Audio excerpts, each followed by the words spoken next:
নমস্কার বন্ধুরা, দীপার রান্নাঘরে তোমাদেরকে অনেক অনেক স্বাগত। তো দেখো, হাতের কাছে থাকা মশলা দিয়ে ঝটপট বানিয়ে নিতে পারো এইভাবে ঢ্যাঁড়সের একটা অসাধারণ রেসিপি। তো তার জন্য আমাদের লাগছে ঢ্যাঁড়স, আলু আর পেঁয়াজ। পেঁয়াজটাকে দেখো এখানে আমি কিন্তু একদম কুচিয়ে নিইনি, একটু বড় বড় রেখেছি। তারপরে কড়াইতে এখানটায় আমি দিয়ে দিচ্ছি সর্ষের তেল। তেলটা একটু গরম করে নিয়ে কেটে রাখা আলুগুলো এর মধ্যে দিয়ে আলুগুলোকে প্রথমে আমি লাল করে ভেজে উঠিয়ে নেব।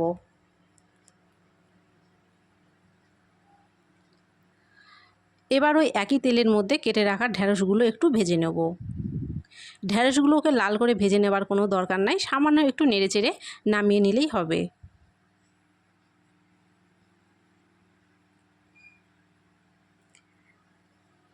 ঢ্যাঁড়সগুলো এরকম অবস্থায় আমার ভাজা হয়ে গেছে, এখন নামিয়ে নিচ্ছি। এবারে কড়াইয়ের মধ্যে দিয়ে দিচ্ছি আরও একটু সর্ষের তেল। এখানে এখন ফোড়ন দিয়ে দিলাম আমি জিরে, আর দিয়ে দিচ্ছি গোটা গরম মশলা। গরম মশলাটা একটু নেড়ে চেড়ে নিয়ে এখানে কেটে রাখা পেঁয়াজগুলো দিলাম। পেঁয়াজটাকে কিন্তু লাল করে একদমই ভাজার দরকার নেই, পেঁয়াজটা কাঁচাই থাকবে। তারপরে দেখো এখানে দিয়ে দিলাম 1 চামচ ধনের গুঁড়ো, লাল লঙ্কার গুঁড়ো, দিয়ে দিলাম হলুদের গুঁড়ো, দিয়ে দিলাম স্বাদ মতো লবণ, আর দিয়ে দিচ্ছি এখানে সামান্য পরিমাণ একটু চিনি,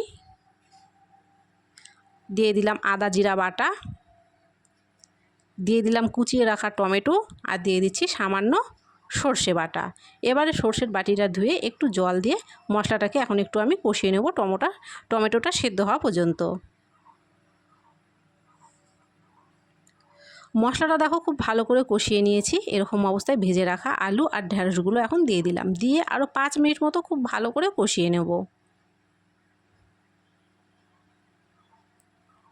ঢ্যাঁড়স আলু এখানে কষানো হয়ে গেছে, এখন এর মধ্যে আমি পর্যাপ্ত পরিমাণে জল দিয়ে দেব।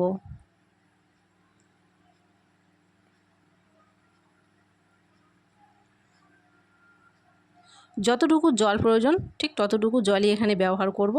তারপরে এটাকে 7 থেকে 8 মিনিটের মতো ঢেকে রান্না করে নেব।